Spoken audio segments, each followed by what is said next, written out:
So, you are looking to earn a living operating heavy plant and machinery. That is a great choice. The money is solid and the work is rewarding. But before you touch a joystick, you have a massive decision to make. It comes down to two acronyms, CPCS and NPOS. Think of them like the Apple versus Android of the construction world.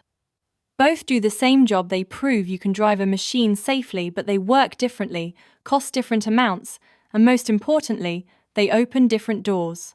Let me break it down for you. First, let's look at the details before you even book a course. When it comes to cost and convenience, there is a clear difference. CPCS is widely considered the gold standard. However, it is generally more expensive to get, and you have to travel to a specifically accredited test center, which might mean paying for hotels and travel. On the other hand, NPOS is often the cheaper and faster option. Because NPOS instructors are more flexible and can often come to you or a local site, it is usually much easier to find a course available at short notice. Now, let's talk about the paycheck. The honest truth is that the hourly rate for a digger driver is roughly the same whether you hold a CPCS or an NPOS card. You are looking at between £18 and £25 per hour, depending on the machine and location. However, there is a catch regarding where you can work. CPCS is the key to Tier 1 sites. We are talking about massive infrastructure projects like HS2, motorways, or huge commercial builds. These jobs offer the most stability, and they often strictly require CPCS.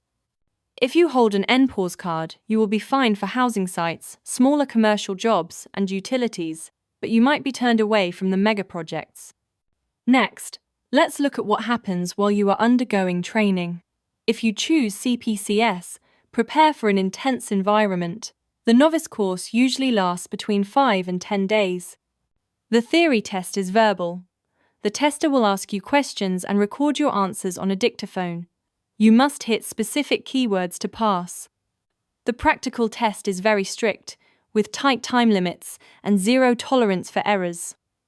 If you choose NPOS, the course can be shorter, sometimes 3 to 5 days for novices. The vibe is often more relaxed and feels like on-the-job training.